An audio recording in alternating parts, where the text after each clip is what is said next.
I'd like to begin by welcoming those members of the public and press who are watching the live stream of this meeting via the Combined Authorities website. Due to the government guidance on social distancing, this meeting is being held remotely in accordance with the local authorities and police and crime panels, coronavirus flexibility of local authority and police and crime panels meetings, England and Wales, Regulations 2020. To members of the public, if you do not want to be identifiable, please choose a pseudonym.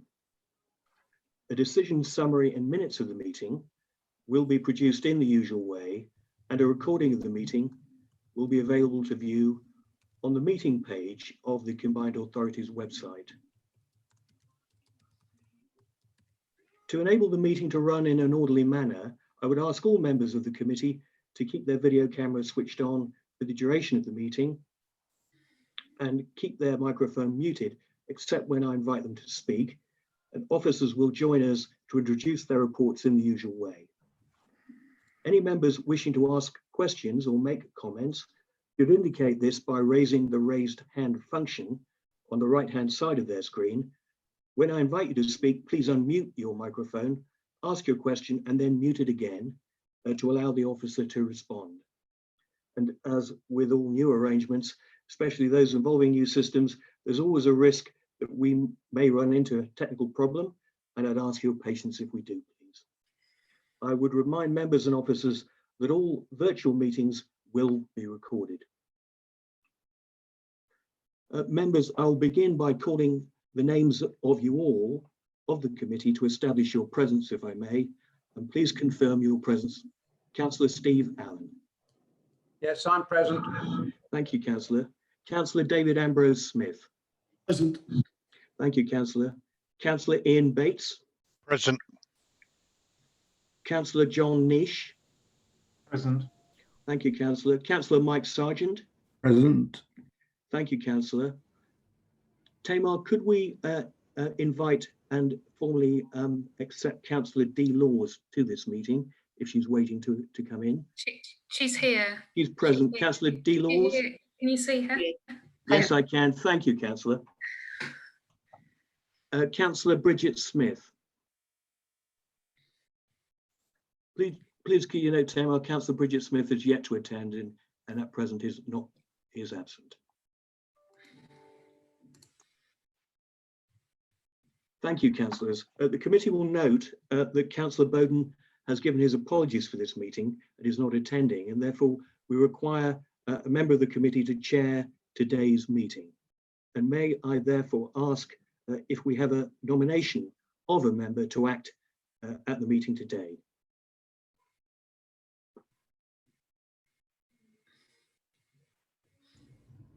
I thought we already had a nomination.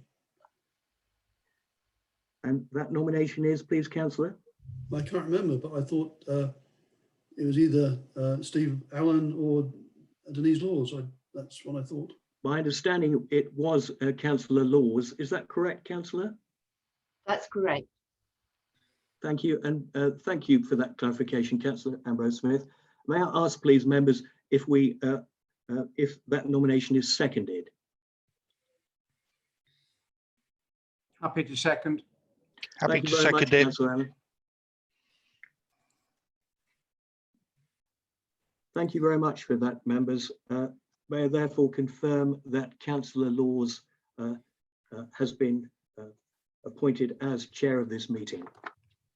Therefore, Councillor Laws, may I pass on the conduct of the meeting to yourself and ask Tamar if she can assist as required. Thank you very much, David. Thank you.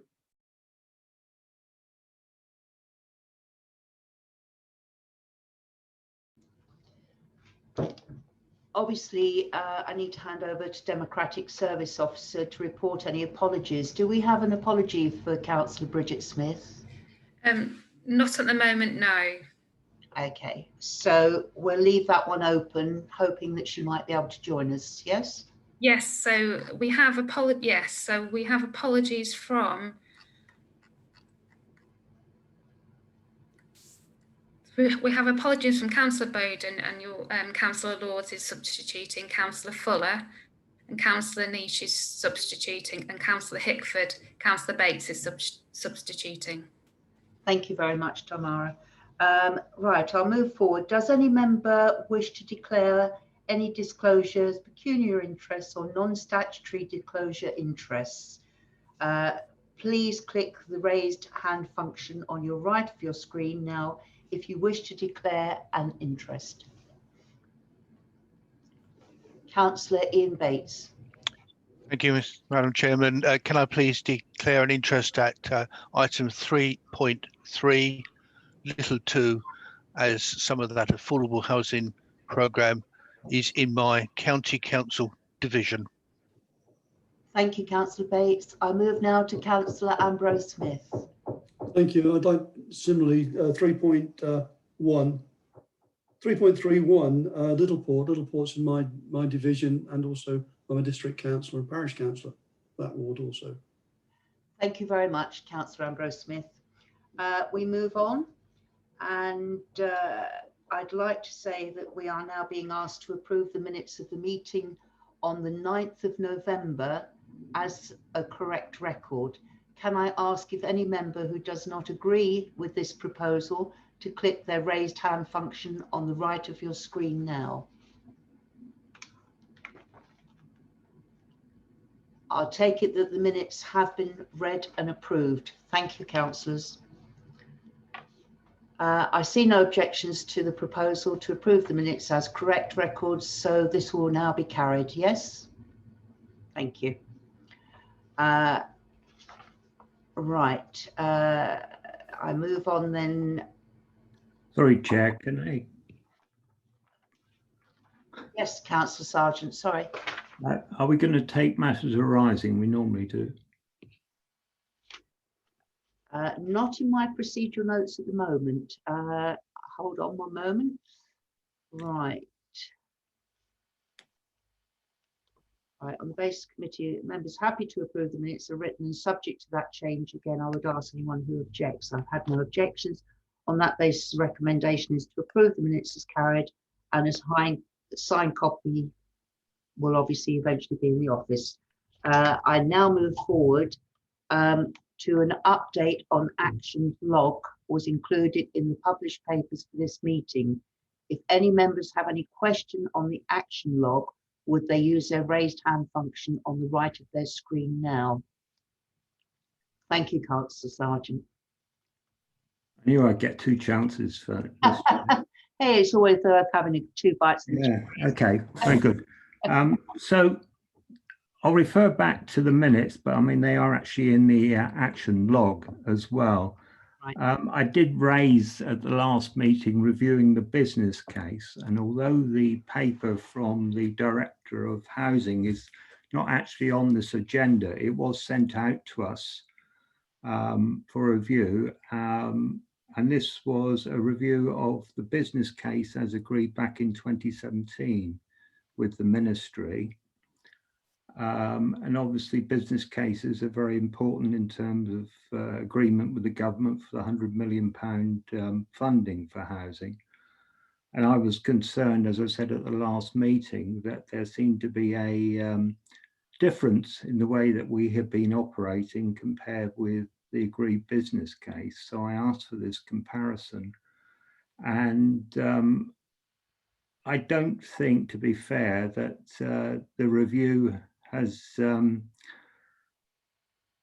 I think it's actually been quite selective in what it looked at, and perhaps painted what you might call a more rose painted picture than is actually the case. And I've identified a number of items which I think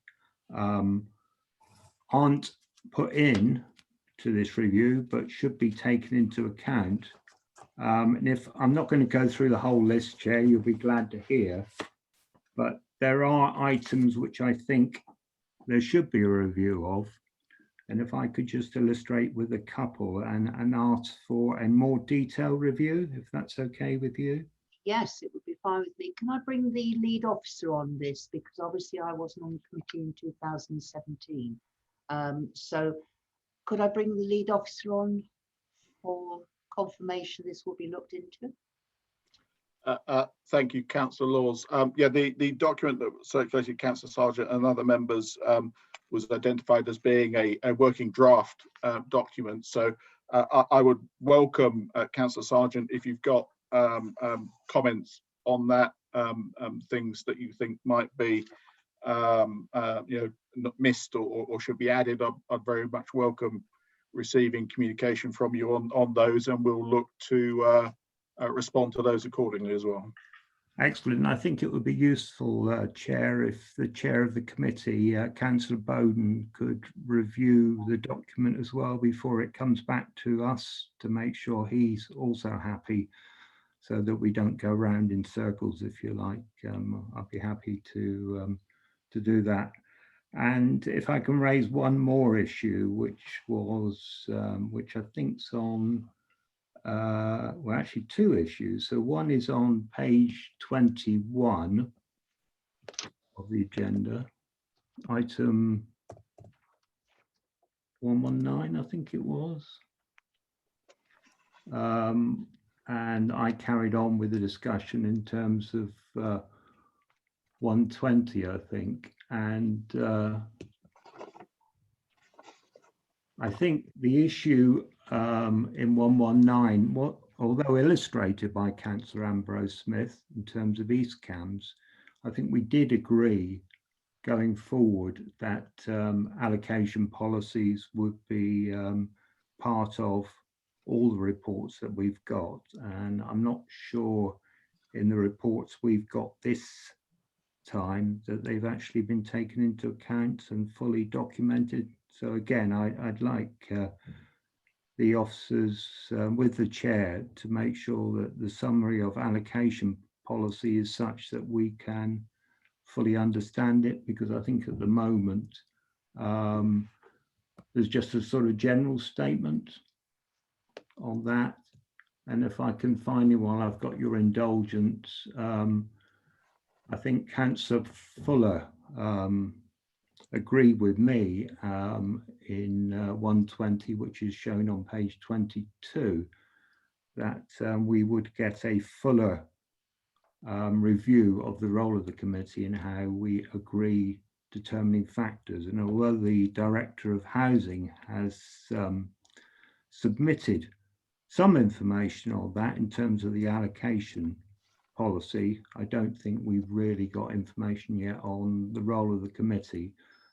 And I think the chair was going to review it with the officers. And although the action log says it's been completed, I don't think this is complete yet. And I would want to refer this back to the director and the chair, if that's okay. Thank you very much, Councillor. I'm sure that will be taken back. Thank you. Thank you. We move on. We have received 2 questions from the Overview and Scrutiny Committee in relation to item 3.2 on the agenda, and a copy of the question has been circulated electronically to all members of the committee in advance of this meeting. The questions will be taken and the responses given at the start of the relevant items on the agenda. So now, please, if I could ask Roger Thompson to introduce this report. And thank you. Would any members of the committee wishing to ask a question or make a comment, please use their raise hand function at the right-hand screen to indicate this. Roger, over to you. Thank you, Chair. So this is a very brief report on the remit of the committee around culture and tourism, and the general gist of the report was to look at where does this best sit. Is it in our committee or potentially elsewhere? And obviously we've gone away and looked at other activities within the combined authority and where certainly from a business perspective, with COVID, measures are being taken which potentially are already involving culture and tourism, and draw the committee's attention to section 2.4 in the report, which identifies some of that. from which I think it's apparent that this brief probably doesn't best sit with our committee, and it may be best sitting with the business board, as that is where a lot of the action and activity around the recovery of the economy and this sector of the economy is taking place. So the paper is basically recommending that this matter be taken forward to the CA board to request that variation, and obviously there'll need to be a consultation as well with the business board in order to assess and determine if they're happy to take this part of the brief onto their agenda. So I think in summary, that's the purpose behind this report. Thank you. And as I said previously, would any members of the committee wishing to ask a question or make a comment, would you care to raise your hands? And I can see Councillor Sargent is there first. Can I bring you in? Thank you, Chair. Yeah, I have raised this issue in the past because I wasn't quite sure what action we were taking on tourism. But having looked at the devolution deal, for instance, there is no mention of this. And I can't find a paper trail which indicates why it's ended up even against the remit of the combined authority. And I'm very happy that it be part of the role of the business board in terms of some supporting another area of business, if you like. And although it's a real struggle at the moment for many areas in the light of COVID, and there is a level of support from the CA and obviously from local councils, etc., on things like tourism, I think there are more important things for the combined authority to be cracking on with at the moment in terms of its role. And I'm very happy for it to be taken up by the business board if they agree to do that. Thank you, Chair. Thank you. Can I bring Councillor Allen in now? Yes, thank you. And I would echo that point of view that Councillor Sargent has just made. This has been brought up at this meeting before, that it doesn't sit well with what we discuss. And as I hold a portfolio which involves housing and culture and recreation, I can assure you that my experience is they are very separate things. And I think that the proposal, I would certainly be behind it. Thank you. Please may I check whether we have any other members of the committee wishing to speak before we move to the report's recommendation. If so, again, please raise your hand on the right-hand side of the screen now. Fine. I'll move on then to the report's recommendation. The Housing and Communities Committee is recommended to invite the Combined Authorities Board to amend Chapter 10, Housing and Communities Committee of the Constitution, so as to delete the words culture and tourism in paragraph 3.29 and replace B with A. B being invite the Combined Authorities Board to note that culture and tourism would continue to form part of the business board's remit to help determine local economic priorities and lead economic growth and job creation within the local area. C, we have as well, which is to invite the business board to provide comment to the Combined Authorities Board on the recommendations at A. We will now move to the vote.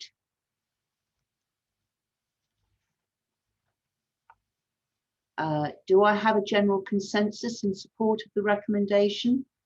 So I propose to take the recommendation forward to the vote. If anyone disagrees, please raise the hand function now. I see no objections, so we'll take the recommendation as carried. Thank you, members. I will now ask each of the committee members in turn. Oh, I see that I have to invite you individually. I can't do it that way. I will now ask each of the committee members in turn if they agree with the recommendations. Please unmute your microphones to respond. Councillor Steve Allen. Agreeing with the recommendation. Thank you. Councillor David Ambrose Smith. 4, Councillor Ian Bates, 4, Councillor John Niche, 4, Councillor Mike Sargent, 4, and I think that completes the members present. Thank you. That was a unanimous vote in favour of the recommendation. Would the DSO report the outcome of the vote, please? It's unanimous. Thank you. Just for the recording. Thank you, Tara. Do the committee have any further comments on the agenda plan? Do the committee have any comments on the CA forward plan? No comments? Then I'll move to part 2. Can I please ask Emma Grimmer to introduce this report, which is the Community Land Trust business case? Thank you, Thank you, Chairman. Emma. I'm actually going to hand over to my colleague Emily Mulvaney, who will present the report, Chairman. Oh, fine. Thank you, Emma.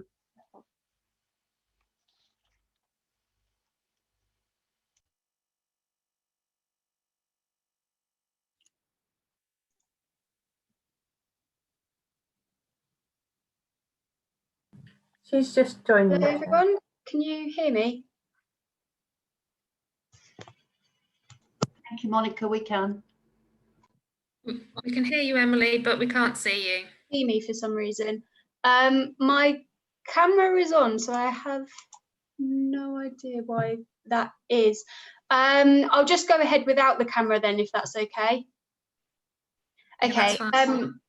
Thank you for inviting me to speak. So you should have the Community Land Trust business case attached as Appendix 1 of the report. We're asking you to recommend this to Combined Authority Board. So the business case outlines the 2 key interventions that the Combined Authority are making, which are to provide startup grant funding to new community-led housing groups and also access to technical support. Thank you for your time, and I'm happy to take any questions.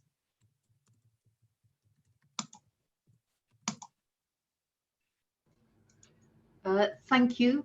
Would any member of the committee wishing to ask a question or make a comment, please use the raised hand function at the right hand side of your screen, and I will take, in the order I have on the screen, Councillor Niche first, if I may. Thank you, Chair. Thank you very much for the report.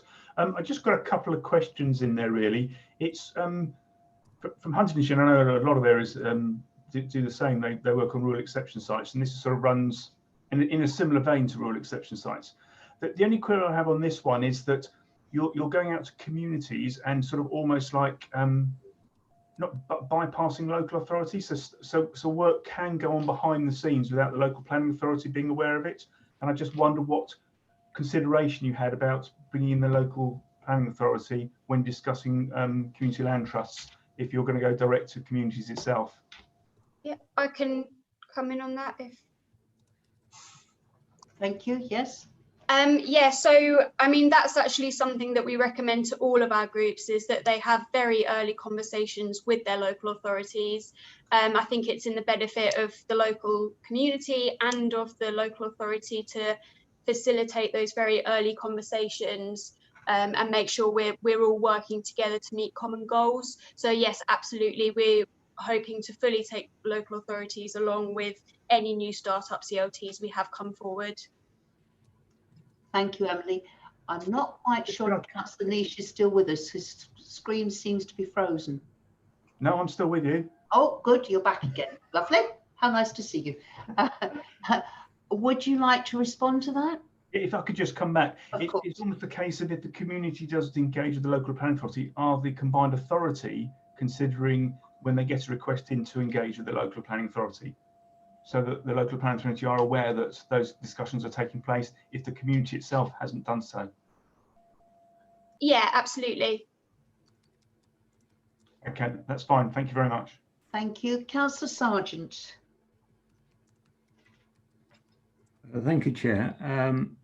I've got a few questions, but first of all, obviously a concern that it's taken us 4 years to get to this stage, because Community Land Trusts was in the original devolution deal, and of course it was a big issue for the mayor, really. So we do seem to have taken quite a while to get to this situation.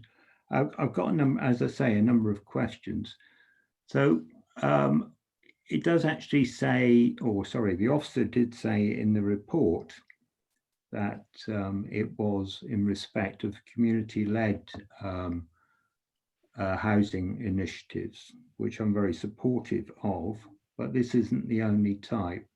And certainly across the country, community land trusts have, I think, only at about 1,000 houses built so far. But for instance, cooperative housing is, I think, something of 200,000 houses. So I'd like to know whether cooperative housing groups could actually be also able to apply for grants. My second question is, or it's a point really, on page 36, when we talk about success. Success seems to be judged by the number of community land trusts being set up under evaluation methods. And to me, that should actually be the number of houses that are being built as the main success criteria. It's very nice for us to sponsor, if you like, community organisations, but at the end of the day, we do want, I assume, to be building houses. So I think the evaluation method does need to include, I would suggest, the number of houses being built as a criteria. And also on page 38, it should also be referring to success in terms of affordability. So the number of affordable houses, because CLTs, in the examples we've got in the paper, I think have got around about 30 to 40% affordable. But that should also be a criteria, because I think the main brief of the combined authority is delivering affordable homes. So, for instance, a CLT only delivered market housing, then I think that wouldn't really be meeting our brief. So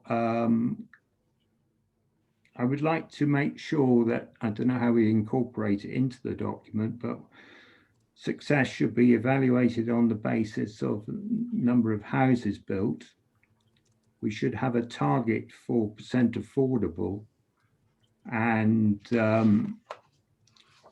I've got the question around whether co-ops could also apply as well for this grant funding. Thank you, Chair. Thank you. Can we take, can you respond to that, Emily? Yeah, absolutely. So with regards to the question about cooperative housing, in the business case, we do give a definition of what we consider community-led housing, and that is broad enough to include things like cooperatives, also co-housing groups, community-led self-build, and other models, arms houses, things like that. So absolutely, we could include cooperatives. In terms of the number of homes being built and the targets, yeah, completely take those points on board. And obviously the ultimate goal is to bring forward developments. Community-led developments obviously need to start somewhere. They're starting from scratch. So the first thing we need to do really is to stimulate that interest in community-led housing and get new communities to come forward before we can go ahead and deliver housing. But yes, absolutely, unless we're actually delivering housing, we're not meeting our goals. And in terms of affordability, again, in the definition of community-led housing, they would have to be building at least a proportion of affordable housing. So we wouldn't generally consider community-led housing schemes that only deliver open market housing. I don't know if you've got anything to add, Emma. Yeah, just one point to add to that, Chairman. On the point about the affordable, just because a development is community led doesn't mean that it can ignore the policies of the local planning authority. So as a first principle, they would be expected to achieve the affordable housing percentages in the relevant local authority. Thank you, Emma. Can I come back, Chair? Sorry. Of course, Councillor Sargent, yes. Yeah, I still think that we do need something in the document to certainly an evaluation method. We do need to put in the criteria of the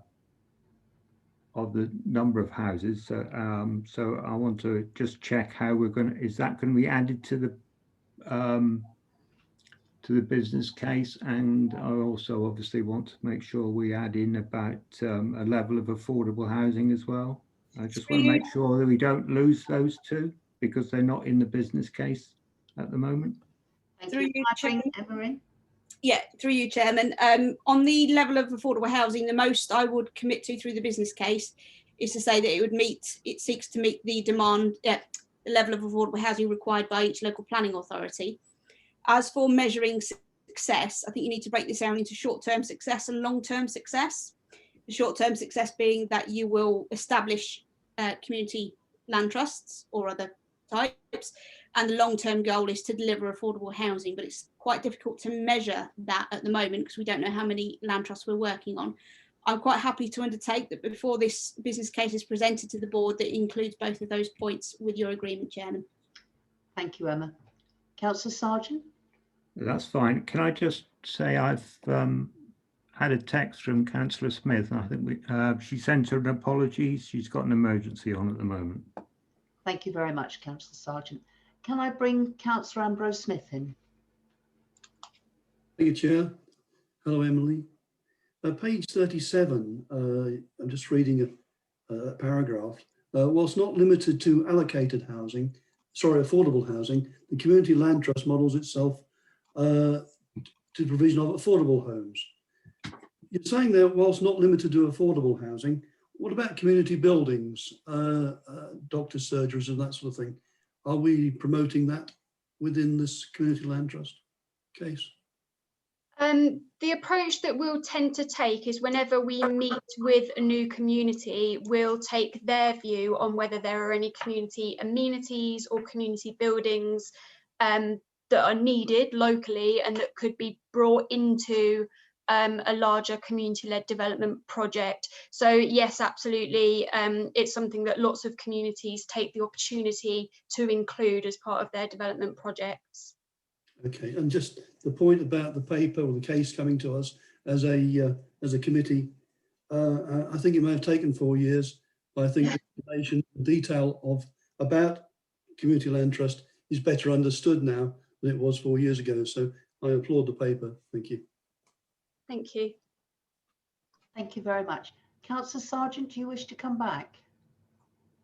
Yeah, just sort of following on from Councillor Ambrose Smith's point, because we did discuss this at a previous meeting when we talked about community land trust, and we did agree at the time that any community assets will be subsidiary to the housing element of a community land trust that we might support by grant aiding. So I hope that is covered by the documentation. I must admit I haven't checked that element, but it is important because our funding is for housing, that anything else is subsidiary, so that could be landscaping or community provision or whatever.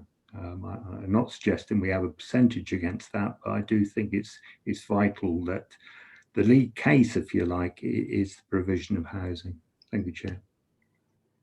I think you would agree with that, Emma. Yes, Chairman. Yes, Chairman. Thank you. Right. Please may I check whether any other member of the committee wishes to speak before we move to the report recommendation. If so, please use the raised hand function on the right of your screen to indicate now.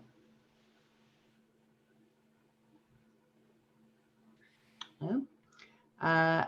the report recommendations, the Housing and Community Committee is asked to A, recommend the Combined Authority Board approved the Community Land Trust business case at Appendix 1 of the report.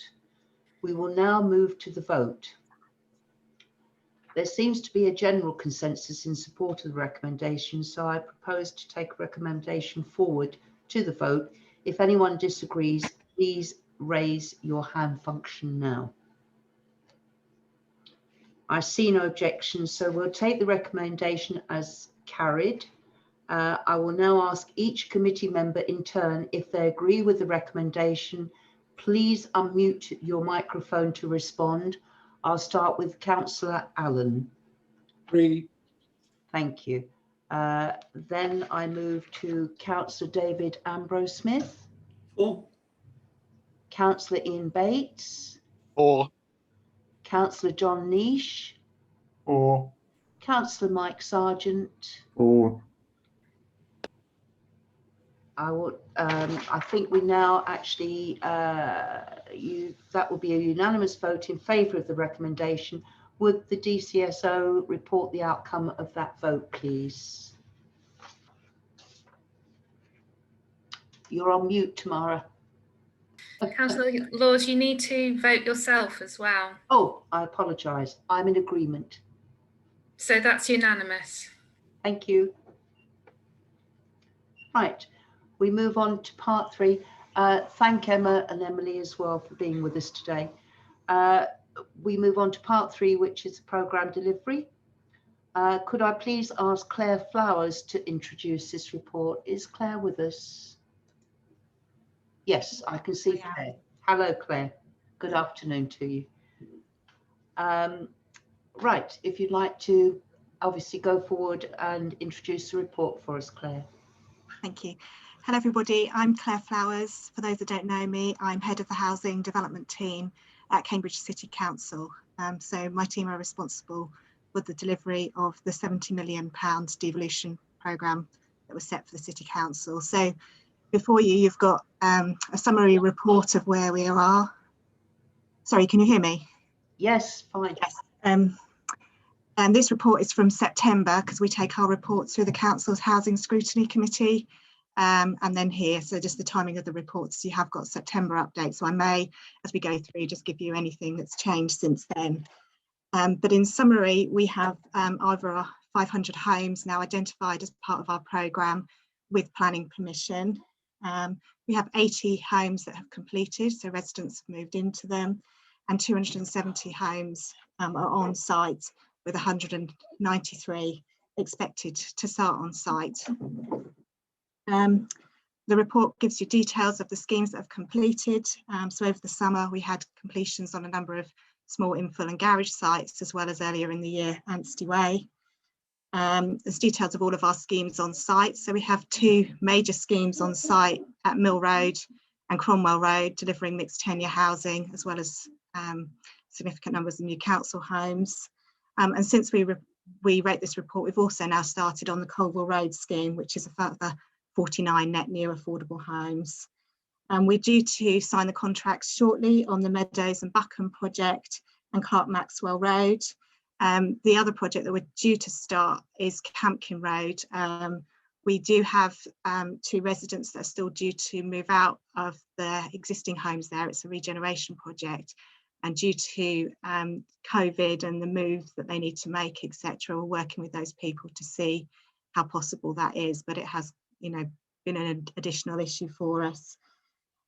Generally on site, they've been trying to manage COVID risks as much as possible. We have had a positive case on one of our building sites, so they had to look at who'd been working in that bubble group, but we have been able to carry on working on site, although slightly less people on sites as we manage those risks. The report gives you the normal updates on sustainability, accessibility, and also an update on a programme that we've been doing with Hill, who are our development partner, to provide some modular homes for people that are homeless. We were pleased to have 4 of those just before Christmas and residents move into them. I'm happy to answer any questions on the programme. Thank you. Thank you very much, Claire. Would any member of the committee wishing to ask a question or make a comment, please use the raised hand function on the right of your screen to indicate. And already Councillor Ambrose Smith, if I can bring you in. Yes, thank you. Thank you, Claire. Thank you for the report. I must applaud you for the report and also applaud you for the your council for what you've actually done over the last few years in getting those 346, I think, homes shovel ready, shall we say, and more besides, I think. So well done that. Well done to you. It's a different way of doing it. You've had some good funding there to actually enable you to do this, but it's a different way you've gone and done it. Well done. Thank you. Thank you, Councillor Ambrose. I haven't seen any other raised hands, but I will check. Any other member of the committee wishes to speak before we move to the report recommendation? If so, it's vital that you raise your virtual hand at this point. No? Well, the report recommendation. The Housing and Communities Committee is recommended to note the report on spend and output for the 70 million affordable housing programme, and the next report will be provided in March 2021. We will now move to the vote. There seems to be a general consensus to support the recommendation, so I propose to take the recommendation forward to the vote. If anyone disagrees, please raise your hand function now. I see no objections, so we will take the recommendation as carried. I will now ask each committee member in turn if they agree with the recommendation. Please unmute your microphones to respond. Councillor Steve Allen. Agreed. Councillor David Ambrose Smith. Agreed. Councillor Ian Bates. Agreed. Councillor John Nish. Agreed. Councillor Mike Sargent. I'm very happy and proud to support this recommendation. Thank you, Chair. That's nice to hear, Councillor Sargent. And of course, myself, Councillor D. Laws. I vote in agreement. May I now actually go to the D outcome of the vote, please? That's unanimous, Chair.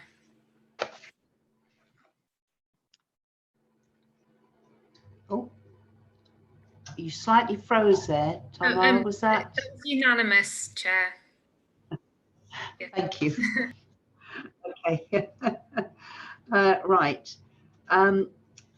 Right, from the chair, we've, oh, sorry, I've lost my place there. Right. Now we move on to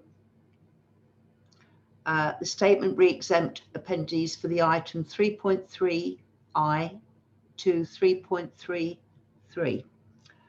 Appendix 1 to report 3.31 to 3.33 on the agenda are exempt from publication because they contain information relating to the financial or business affairs of any particular person, including the...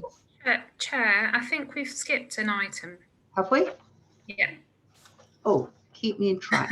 3.1. 3.1. So it's the 100 million affordable housing update. Ah, hold on one moment. That would be on page 3.2, Tamar, actually. Page 8 of your... 3.2. I apologise. It's on your chair brief. Yes, I've got it. Sorry. Yeah, that's okay. My printer mixed up the pages, or probably I did as I took it out. I apologise. Right, from the at the bottom of page 8 on your brief. Yeah, I've got here to receive questions from overview and scrutiny. That's correct, yes. Yeah. Okay. Questions from overview and scrutiny in relation to this report. I now ask Councillor Jocelyn Scott to join the meeting to present the questions on the committee. This is Councillor Scott, the 100 million affordable homes update item on the agenda references the outstanding receipt of 45 million of monies from BLEIS to MHCLG and confirmation of the programme end date as being the 31st of March 2022 as potential risk. Please could an update of these 2 points be provided?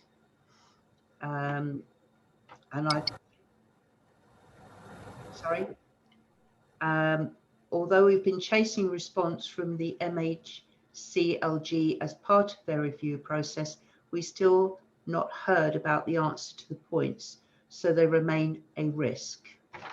That's the question to obviously Councillor Scott. And obviously I move on to also say the potential loss of the units at Mere Fen as a result of the outstanding review from the MHCLG is stated as having financial implication for the 60-40 split of the £100 million programme.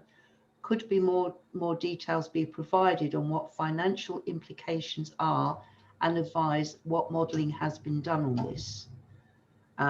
We are looking at the potential implications. A key issue will be the opportunities for additional affordable housing units to be started on site before March 2022 through reinvestment of the 40 million revolving fund monies as money is returned from the existing loan book during 2021, as units delivered in that way required no grant subsidy. Report, please can I now ask Roger Thompson to introduce this report. May I just say thank you very much, Chair. We appreciate your asking the questions and we appreciate your answering them. Thank you. I'm sorry. That's okay. That was lovely. I will explain to members, I do apologise. I've got a building programme going on. It's take to be here. And I've only just managed to get my PC and my printers and everything rigged up today. So it's been, so I apologise. No. And you've got a beautiful background, which is really lovely in the present circumstances. So, but thank you very much, Councillor Laws. We do appreciate the response. Thank you. It's to cheer everyone up. It's California in the sunshine. Thank you. Sorry. I now move obviously to the report. Could I please ask Roger Thompson to introduce this report? Thank you, Chair. Despite the situation we've been encountering with COVID and awaiting the conclusion of the MHDL review, we're still on target to deliver the 2,000 unit target by March 2022. I'll draw members' attention to the bar chart graph in Appendix 3, which gives an indication of the progress of the programme, and that includes the impact of some of what is in the report that I'll go through in a minute. The approved schemes that we currently have are listed in Appendix 1. They currently total 49 schemes, and they're all listed there with their detailed information if anyone has any questions on those individual schemes. As we've been getting closer to the end date of March 2022, we've been giving greater focus to ensuring that already approved schemes will start on site in time. As a result of those discussions and investigations with our development partners, we have removed units from 3 schemes from within the programme, and these are listed in section 5.6 of the report. They total 258 units. So we were previously at just over 2,000 units at 2,039 units. That number has now dropped with the removal of those schemes that we don't think will be starting on site in time. Those units need to be replaced with schemes that will start on site by March 2022, clearly. And later in the meeting, you have 3 such schemes before you today under section papers in section 3.3. To ensure that no starts on site might be delayed or lost in the next 3 months, as some schemes that we had approved previously, particularly in November 2020, are ready to go and start on site, but those approvals in November 2020 were conditional on funding being approved pending receipt of the monies from the review with MHCLG. We're requesting approval from committee that the scheme's ready to go, and they're listed in Appendix 4 in the next 2 or 3 months, are released unconditionally in order to enable them to progress. So that money would be released. But obviously, as we haven't got absolute certainty of having the money in the bank, we realise, I think, that we need to swap those monies in and out. So we are suggesting that we hold back from completing the grant agreements on the schemes listed in Appendix 5 and make those schemes, the signing of those grant agreements conditional upon the receipt of the additional monies from BES MHCLG on the review. This is effectively a swap, and it should ensure no disruption to the programme in the short term, whilst matters with the civil servants and MHCLG are resolved. Very happy to take questions. I'm sure members will have some. Thank you. Would any members of the committee wishing to ask a question or make a comment, please use the raised hand function on the right of your screen. Councillor Sargent, if you'd like to go first. Thank you, Chair. I note the director's optimism in terms of delivering the 2,000. I'm not convinced that I share it at the moment. I particularly note the potential loss of Mere Fen completely, which might actually mean that we're down to something like 1,300 homes that we might need to find. I think that's right, if I've got the numbers right. Sorry, no, 1,500. So potentially we're down to 456 starts on site with just 15 months left to the March 22 deadline. So if we need a further 1,500 starts on site in 15 months, that seems an incredible ask, and I don't feel reassured by the director on this, really. And obviously it's a very bad situation that we are having to shuffle, if you like, schemes.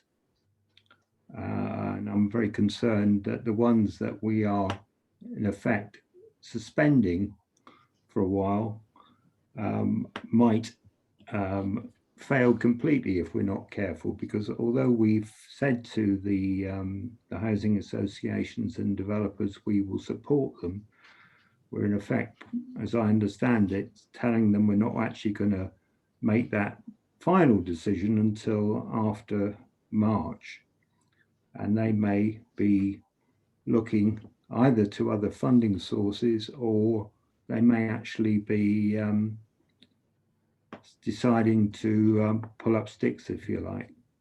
So what further reassurance can the housing director give me? Because I just feel the chances of us getting a further 1,500 starts on site in addition to the 456 so far, if you ignore the Mere Fen, you know, it just doesn't seem right. You know, we're nearly 4 years into the programme. We've got just over a year to go, and we're going to get 75% of the schemes on site in that short period. Just doesn't add up to me.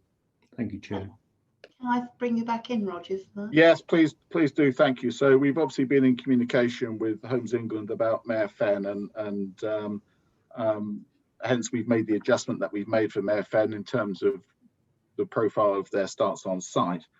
In connection with other schemes, yeah, we were always expecting to find that this programme to a degree was going to be backloaded. An example of that is that since we wrote this report before Christmas, 94 units have now started on site further, and we're expecting to be at over 1,000 units by the end of March, which is part of the reason that we're asking the committee to take the action that we're requesting today. So we are still confident that we see the schemes that have been approved, and this is why we've been talking to our development partners and doing this audit and taking out the units that we think will not start on site in time. The remainder of this programme, we're now confident will be starting on site within the timescales that we require. So, you know, we are still confident. Our risk at the moment is clearly around the MHCL review and MHCLG review and just getting confirmation of these monies. Because yes, there is a concern that if this goes on too long, then it will potentially start to raise issues with our delivery partners.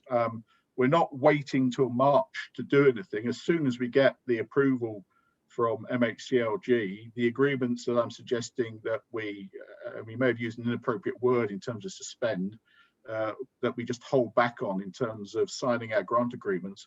Those agreements are all still being worked on, and hopefully they'll be there ready to go as soon as we get the nod from MHCLG. So we're endeavouring to ensure that the programme isn't delayed or deferred. We have a very successful programme lined up. It's quite innovative. It includes grant and revolving fund monies and opportunities, and we can see more of that coming in the future. Thank you, Roger. Do you wish to come back, Councillor Sargent? Thank you, Chair. Well, as 15 million of the outstanding amount is overdue by, what, 16 months now, you know, to expect the floodgates, as it were, to open in the next 2.5 months, I think, you know, I just feel there's too much hope here and not enough actual reality. And I think we are facing a real crisis shortly on this. And I don't see that we've got a plan B really as to how we're going to move forward. Do you want to come back, Roger, and respond to that? In the short term, we're able to manage the situation. In the long term, clearly, we're not going to deliver the programme if we don't get the money through Whitehall and the civil servants into our account. You know, we can't deliver the units if we don't get the cash. So there's an emphasis here with the civil servants who are clearly very busy with COVID related issues in Whitehall and prioritisation around that to sort of deal with us so that we can get the reassurance that we need to sign up with our partners and get this program delivered. The frustrating thing from my point of view is that the program is there to be delivered. You know, if we approve the unit numbers today, we'll be at almost 1,800 units. We can see that we're going to be at hopefully just over 1,000 units started on site by the end of March. We can see the program being delivered. It's there. It's very tantalizing. It's dangling there, and we just need the support from our partners at MHCLG and other places to help us push this over the line. Yes, so we are at a key point, I think. But you know, if we get the support, we'll deliver the program. Thank you, Roger. Sorry, Chair, can I come back just once more? Sorry about that. If it's brief, yes, because I have sorry. So in the agreed business case, it actually did talk about other funding sources, including growth deal. So there are other funds available to the combined authority. Are we looking to use any of those to move forward? We're looking in the business case. It did say we would find other sources of funding in addition to the 100 million. Yeah, we would love to secure some other sources of funding, but I think my concern about that is the timing of when we might secure some other sources of funding, and it probably won't be in the time scale to offer the money for this program before March 2022. For example, I mean, Manchester, the Combined Authority at Manchester have a fantastic investment fund, housing investment fund, that looking to the future, I'd love to replicate in our area, where we could go and do a whole lot more. We have a good pipeline of opportunities, and you know, we could probably do much more if we had access to more money. And that was an housing investment fund. So that was one example. We are looking at the current Homes England program that's about to open up again, and can we be a strategic partner as part of that? Does that offer us a route to some other funding? But you know, at the moment, we just would like performance to deliver on the program that, you know, we've all said that we were going to seek to deliver, and receive that money from government for the program that you know, everyone's expecting us to deliver now. Thank you, Roger. I'll move on. Councillor Ambrose Smith. Thank you, Chair. Roger, You actually answered my question with your answer to Councillor Sargent. I support you. Please understand, I support you. I believe that what you've done and your confidence, Ouds, deserves support. And I believe what we've had put in front of us over the last few months deserves support. We have these all these difficulties from MHCLG. We do have those difficulties. I appreciate that, but I think you're trying to get over it. You have my support 100%. Well done, and keep up your team, keep up the efforts that you're doing. Thank you very much indeed. Thank you very much, Councillor Ambrose-Smith. I'll move on to Councillor Niche. Thank you, Chair. And I'll reiterate Councillor Ambrose-Smith. I think it's a good. The one I do have is a little bit towards the same as Councillor Sargent, is that it is very challenging and in challenging times, and I'm sure you're more aware than a lot on those. And I suppose one of my questions was because I obviously understand specific ones on there, is to when you're looking at your approvals in 5.5, which have already gone through and we know about that, are you expecting them to have started already? Or because, I mean, specifically the one I'm aware of has got outline and hasn't even, as far as I'm aware, come through for full planning application, and is quite a complicated site. And of course, if you look at that, that is particularly just one, with 45 new houses. So I'm sure you're on it, but it's just a bit of confidence, specifically with the numbers you've got there. I know it's very challenging, Roger. So thank you, Chair. Thank you. Just comment on that. Yes, there are one or two schemes that are still challenging within there. We may well be looking for support from our councils to try and ensure that they're also doing all they can to progress. For example, any schemes that might still be stuck in the planning system. Most of the schemes that we have are planning approved, and actually we're looking at this point forward for not bringing forward, I think after today, any future schemes to committee from March 20 onwards. I think we're saying we will require them to have got planning before we bring them to committee because of the timescales reducing on us. So yes, there is some pressure there, and we're passing that pressure actually on to our partners to say, look, actually, if you want the grant, you need to crack on now, because what I'm not happy to have is the possibility of us getting to the last few months with a large volume of starts on site still outstanding, with lots of promises from people that they'll do it. We need to de-risk now, which is part of the reason we started this exercise, and you have the 3 schemes coming off the programme today, because we're acknowledging and agreeing with those partners that for a variety of reasons, they won't progress in time. So let's identify that now. This is part of the de-risking, Councillor Sargent. Replace those schemes with schemes that we're confident will be starting in good time. Thank you, Roger. Now, please may I check whether any other members of the committee wish to speak before we move to the report's recommendation.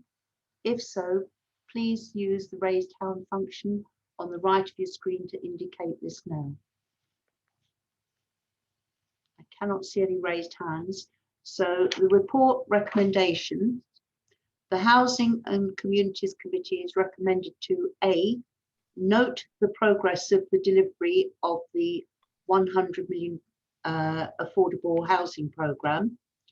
B, approve the prioritisation of existing funds with a focus on schemes that are expected to start on site before end March 2021, as listed in Appendix 4 of the report, and hold back on completing already unconditionally approved schemes as listed in the Appendix 5 of the report, pending receipt of further monies from the MHCLG. We will now move to the vote. There seems to be a general consensus in support of the recommendation, so I propose to take the recommendation forward to the vote.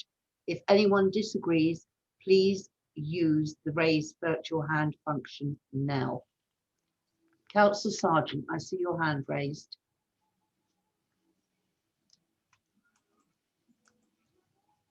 You're on mute, Councillor Sargent. I think I was hovering over it and it seemed to manage to, without raise my hand, but I won't be voting for the recommendation now I've got the floor. Thank you.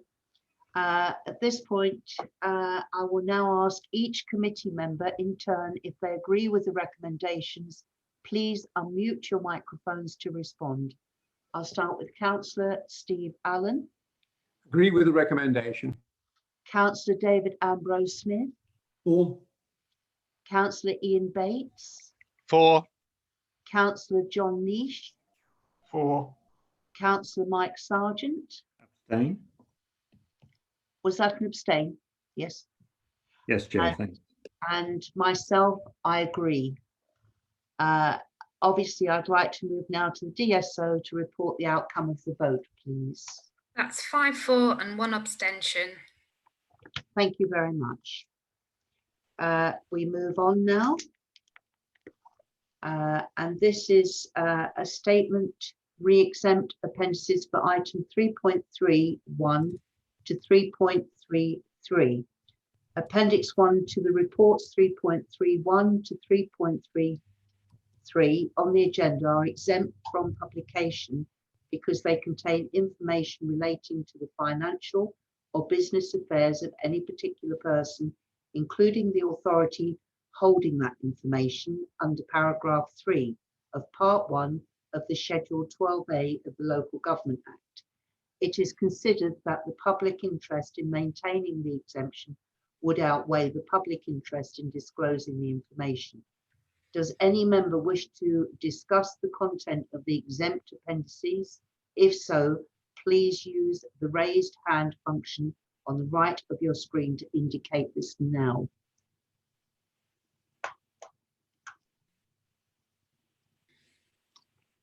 I can see no raised hands, therefore, could I therefore please ask Asmid Ahmed Pierce to introduce the report for us.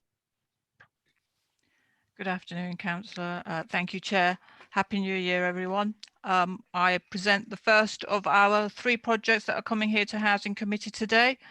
I will start with Wisbech Road, Littleport in Ely. It's with Funding Affordable Homes Housing Association.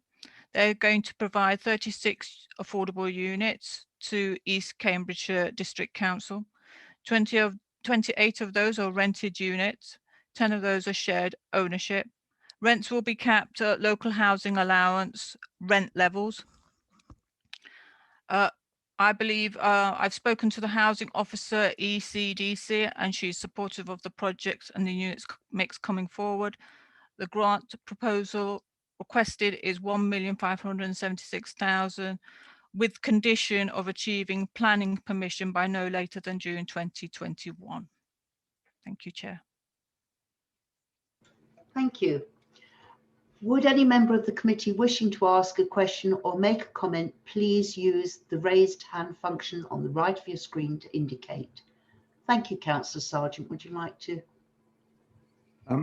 As usual, Chair, I will be abstaining on or voting against these various items because of the situation on space standards, so I won't rehearse that for each application. But if I can ask a general question to the officers in terms of planning permission, because I note first this item and 3.33 also don't have planning permission, which is obviously a risk. And, you know, obviously we've just discussed how we're going to deliver, and the lack of planning permission is a very high risk. And have we got any assurance that this scheme has got a good chance? Have we spoken to the planning officers? What other information have we got that this has got a good chance of being approved? Yeah. Thank you. Can I bring Asma back in? Yes, Councillor, I believe this one's got outline planning, so it's going for further matters, as far as I know at the moment, for full planning consent. That's about as far as much as I know, I'm afraid. Thank you.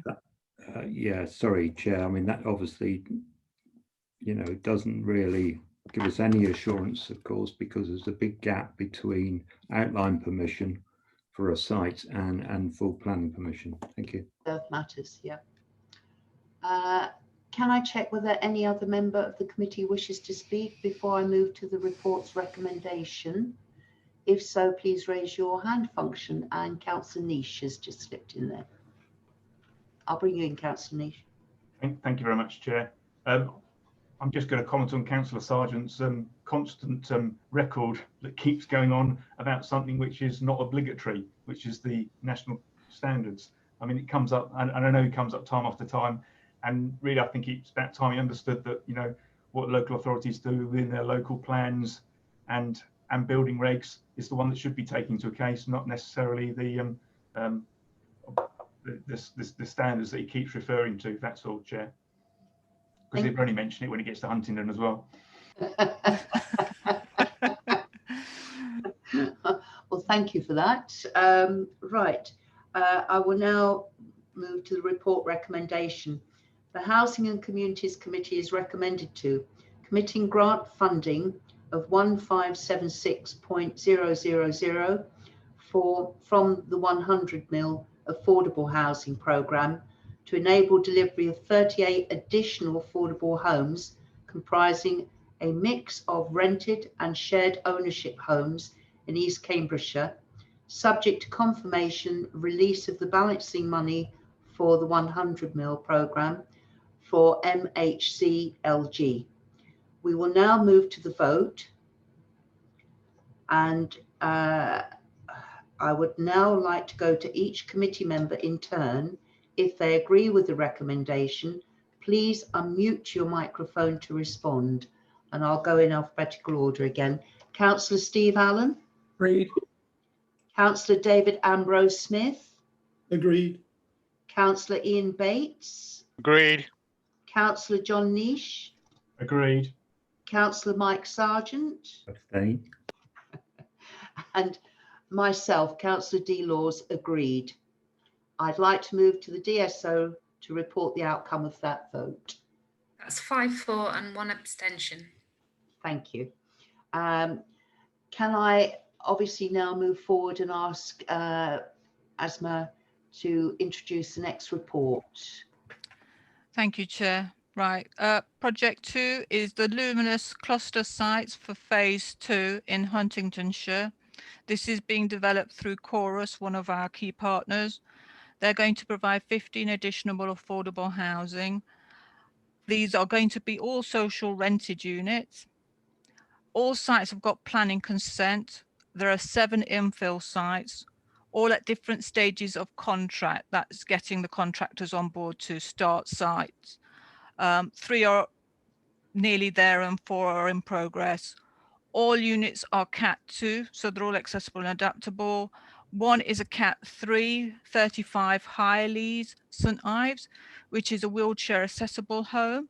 However, I have noted in the report writing this before Christmas that the intention was for adults with learning disabilities to be residing in this accommodation.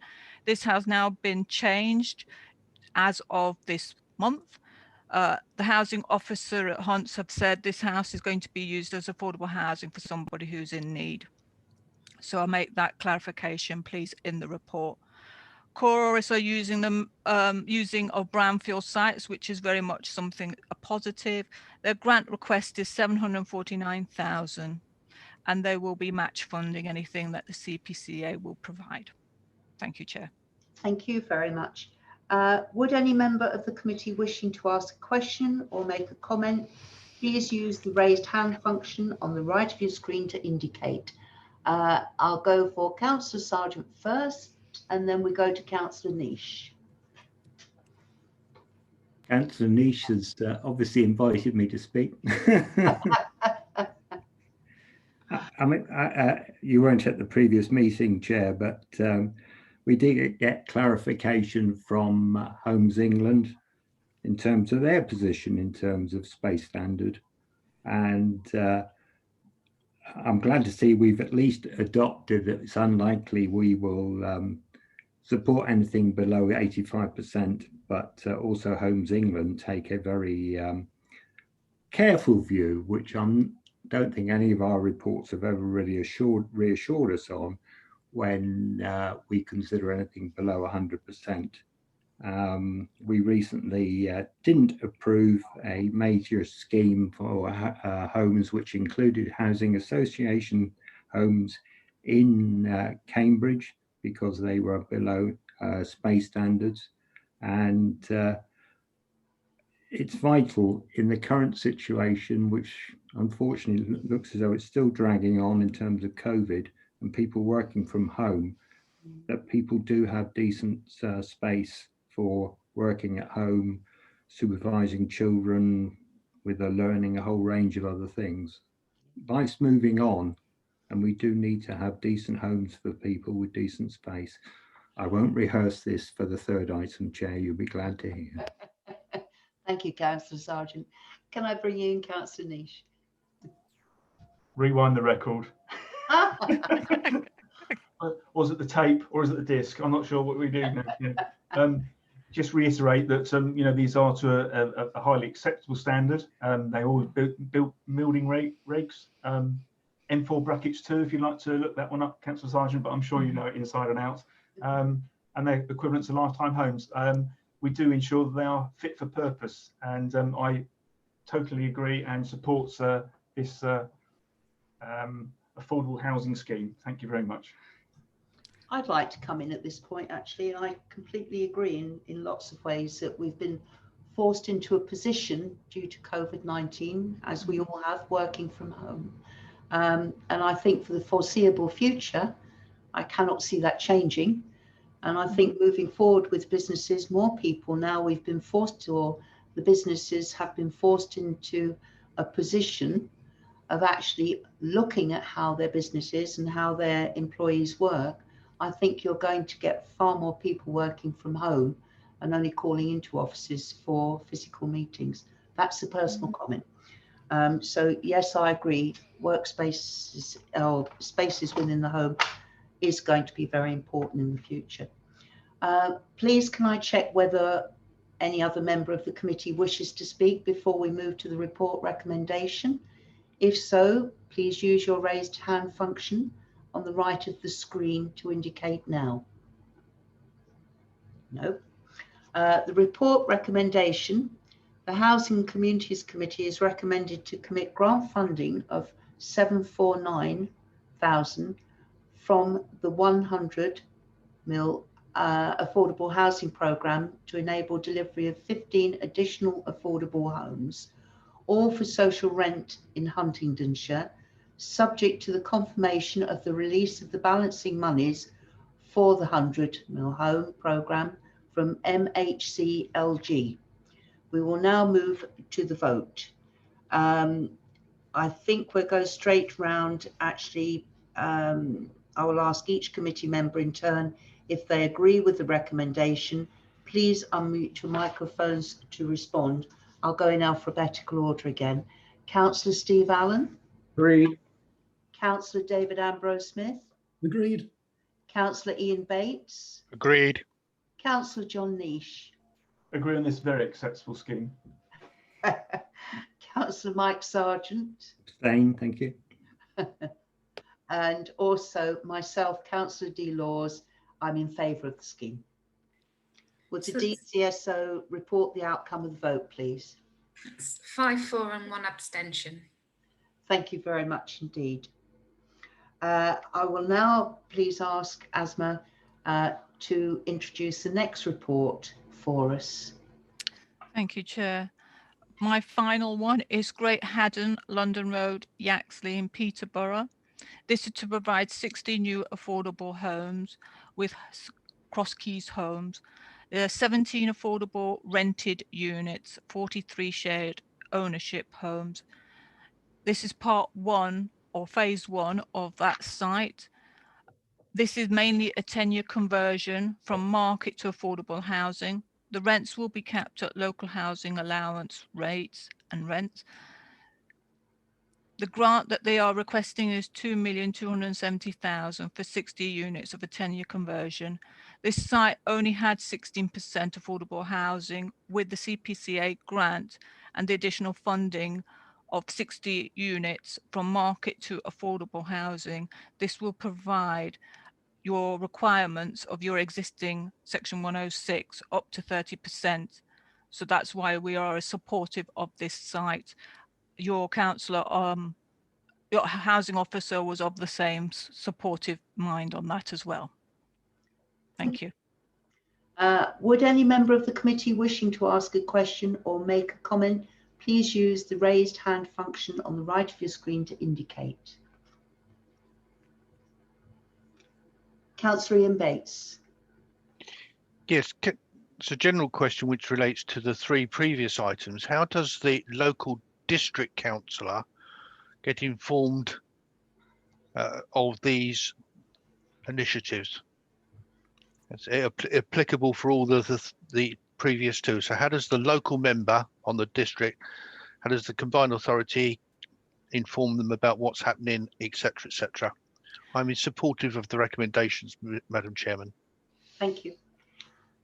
Can I answer that, Chair, please? Please come in, Asma. Yeah. Normally, at planning permission, basically, they're advised at when the application comes in for planning, they are sent out letters saying a certain site is ready for planning and they are requested for comments. I can actually confirm that happens at Fenland District Council. I've actually sent letters out to councillors, parish ones as well as local district councillors, for when a planning application comes through in a particular site in their area. Okay, thank you, Asma. Does that answer your question, Councillor Bates? No, not really. Actually, Oh, right. I'm thinking actually before it gets to planning, there are lots of discussions pre-planning. I fully understand that. Okay, so it's really, I understand about the officers just say when it gets to planning, but there is often lots of discussions prior to that with the housing officer, etc. So I'm looking for when does the combined authority engage with local members, please? That's the bottom line, and not planning, but before. Right. Well, we only get the information from the local authorities saying that a site is coming through in advance. So we're very much at the either end of the planning process or just as it's going into planning. So we don't really have a situation where we could say to councillors, this site's coming through. That's normally local authorities' duty to do that. And normally I know that most local authorities do have a good connection with their planning committee officers or parish officers who live in the particular areas where the site's coming forward. So usually there's a relationship between local authority and the member. Unfortunately, it's not something within our remit to do that, I'm afraid.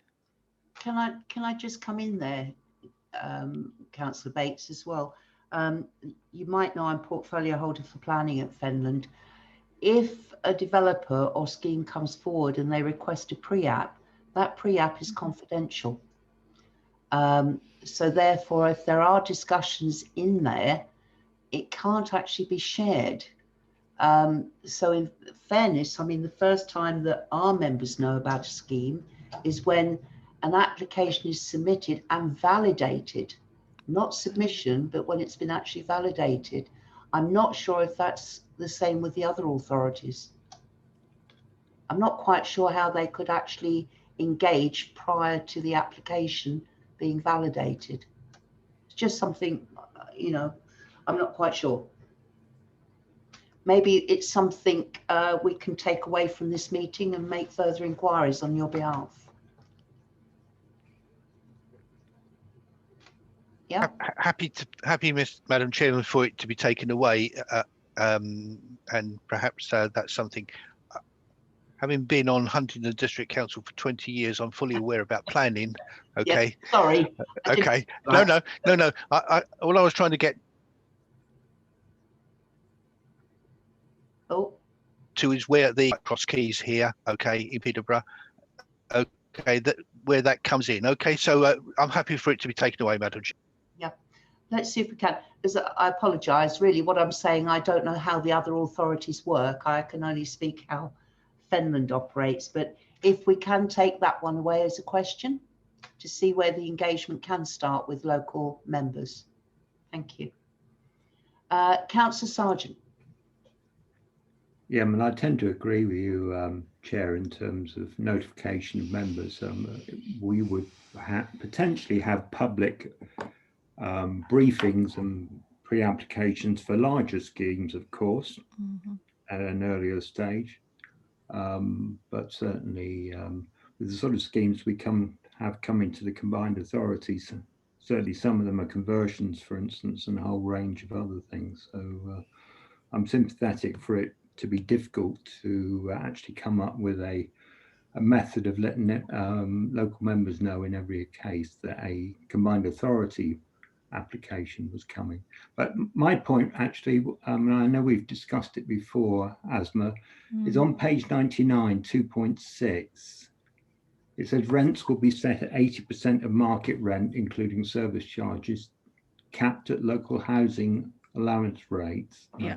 We had potentially slightly different wording elsewhere. Can you just reassure me that it could be below 80% if the local housing allowance rate is lower? Yes, that is correct. Sorry. Thank you. Interpretation of the words in that report. Thank you. Now, please may I check whether any other members of the committee wishes to speak before we move to the report recommendation? If so, please use the raised hand function at the right of your screen to indicate this now. I'll move to the report's recommendation. The Housing and Communities Committee is recommended to commit grant funding of £2,270,000 from the 100 Affordable Housing Programme to enable delivery of 60 affordable homes with a mixture of affordable rent and shared ownership units in Peterborough, subject to confirmation of the release of the balancing monies for the 100 programme from MHCLG and the release of monies from another already approved grant scheme being confirmed as not progressing. That will result in the total grant monies committed to the grant programme being no more than 60 million. I will now move to the vote. I will now ask each committee member in turn if they agree with the recommendation. Please unmute your microphone to respond, and I will go in alphabetical order again. Councillor Steve Allen. Agreed. Councillor David Ambrose Smith. Councillor Ian Bates. For. Councillor John Nish. For. Councillor Mike Sargent. Abstain. And myself, Councillor D. Laws, for. I will now move to the DSO to report the outcome of that vote, please. So that's 5-4 and 1 abstention. Thank you very much. Thank you, Asma, as well. Right, I'll move on again now. Can I bring Emma back in, Emma Grimmer, to introduce the next report? Thank you, Chair. This is just an update report on Community Land Trust and the 100k homes and where we are at the moment. I won't rehearse the Community Land Trust programme because you've just approved or recommended the approval of the business case to the Combined Authority Board. I've got nothing to add to what's already been heard at committee today. On the 100k homes, that would be timely to give you an update as to where we are with the developments that we're working with. So as outlined in the report, we have a few sites that have commenced. We have the Alexander House at Ely, which we will provide 4 one-bedroom units for 100k homes. And that is the refurbishment work is underway, and we're still waiting for the timetable as to when we expect those to be ready for occupation. With Rayners Green in Fordham, we're delivering 8 one-bed 100k homes. And the report says that there are 7 allocated. We actually have all of them allocated now, and we're nearing completion for people to move into those and hope for that to happen shortly. The next site that's commenced is the Great Abingdon site, which will deliver 4 100k homes. We're just waiting for a detailed assessment of the construction timetable to find out when those will be ready for occupation.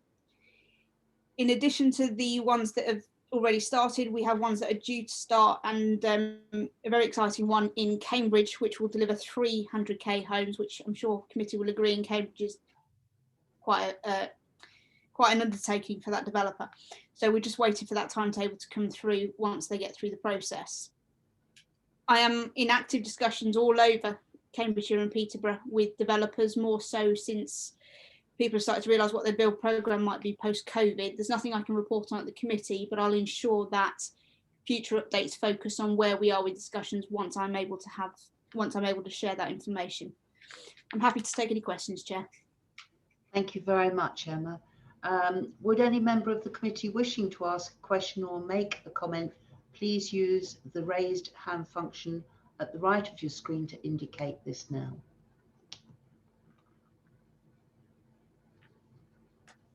I'll just reiterate, can I check whether any member of the committee wishes to speak before I move to the report's recommendation?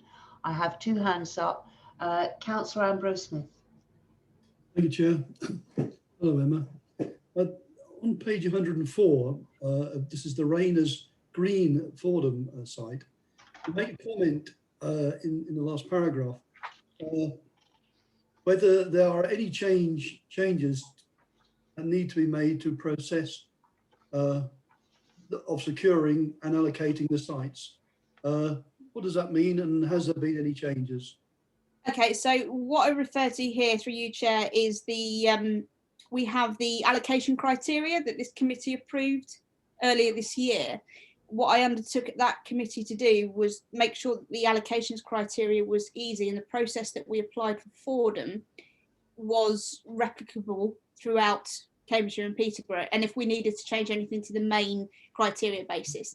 At the moment, I'm not seeing any need for any changes, but we will soon, once we get through that final part of the process, I will come back to committee and let you know whether or not we need to make any changes to the allocations policy and the approach that we've taken with the developers. Thank you, Emma. Do you wish to come back? No, it's been answered quite well, thank you. Thank you. I'll bring Councillor Sargent in. Thank you, Chair. I think we spoke about Alexander House before, which I think, if I remember rightly, is an office conversion. And that always concerns me because typically they are not entirely suitable for housing. Can I ask the officer for a bit more information in terms of what will be provided and perhaps how much space there is in these units? Through you, Chair, it's something I'll have to come back to committee on if they feel it's important to have that information. But again, it comes back to that the local planning authority did approve it for a conversion. So it's a matter for the local planning authority. And since there's no grants coming into that, then it's not really a matter that combined authority can intervene on. But I will provide that information to the committee if I can get hold of it. Okay, Chair. If I can just come back, because we have said before that we were very, very concerned about office conversions. And we did discuss, I think, a previous application for an office conversion. And I think we came to the conclusion that we would be very careful in future about office conversions and how we might support them. And I do feel that because they don't need planning permission, they can be done under permitted development rights. Through you, Chair. What Emma's just said is not always relevant to office conversions, and I think we do need an extra step, if you like, if things come forward for the 100k housing, which is not subject to planning permission. I don't know what the director might propose on that. Chair, I don't know if I can just step in here, because this was originally on Alexander House. It was a paper that went to board that I sort of sponsored through board. And you're right to a degree, Councillor Sargent, that I think there was a scheme in Peterborough, which was an office to residential conversion scheme, where that was a more traditional affordable housing scheme, where there were some concerns expressed about how appropriate these schemes are. And what we have said is that, look, there are some good schemes out there that are entirely appropriate. And to be frank, yes, there are some rogue schemes out there as well, seemingly, that are maybe not so appropriate. And we will review any future office to residential conversion schemes, whether they're for 100k homes or more standard affordable housing, very carefully in the future. And I've no doubt anything we bring to committee or board will be challenged. I want the appropriate reassurance that the quality of the product that we might be supporting it is good and appropriate, and it isn't one of the rogue schemes that occasionally you see on a documentary program or a newspaper article. It doesn't mean all office to residential conversions are tainted by the same brush and are all awful. It's very much schemes on its merits. The likelihood of many schemes coming up in our area is pretty low, to be frank, because we are, as we know, a largely rural combined authority. We don't have huge commercial centres, unlike, for example, maybe the West Midlands or Manchester. And we may have an odd scheme that comes up, but I mean, at this moment in time, I'm not aware of anything imminent that would sit into that category. Thank you, Hope Rob. that helps. Thank you. Can I call now Councillor Ian Bates in? Yeah, thank you, Madam Chairman. I think the director, that's Roger, has answered the question. I was actually just struggling, as you might say, where it appeared in the report, and it doesn't. So I'm not sure. I lost the plot, Councillor Sargent, because you seem to be talking about previous conversations, but I think the director has outlined the process. So can we just stick to the agenda, please? Thank you. Councillor Sargent? Sorry, Chair. We are on the agenda. We are looking at Alexander House in Ely, and I was aware it was an office conversion. We already have a position on office conversions, and I want to make sure we have due process for 100k housing in terms of office conversions, and the Director of Housing has reassured me. Thank you. Thank you, Councillor Sargent. I would like to actually now go to the recommendation. If so, obviously I need to ask you to raise your virtual hands on the screen where indicated. And the report recommendation is the Housing and Communities Committee is recommended to note the update provided in the report. I will now move to the vote, and I will take it in alphabetical order again. I will now ask each committee member in turn if they agree with the recommendation. Please unmute your microphone to respond. Councillor Steve Allen.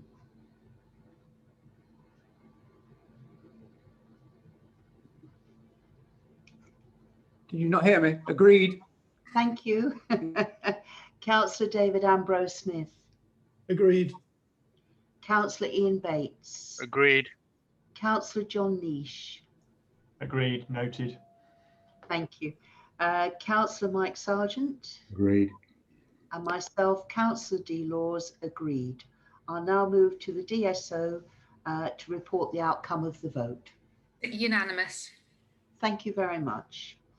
I now actually would like to say the date of the next meeting. The committee is due to meet next on the 15th of March 2021, and the arrangements for this meeting will be confirmed nearer the time in light of the emerging situation. I declare the meeting closed. I don't believe we've got anything in private session. We haven't on this occasion. So I thank you all for your patience with me. Thank you very much, members. Just a comment to thank you, Councillor Laws, for chairing this meeting. Thank you. Thank you. I hope you heard over the knocking of the pneumatic drills. But I thank you very much. It's been a pleasure to actually chair the meeting and see you all once again. So take care, stay safe, Happy New Year, and thank you.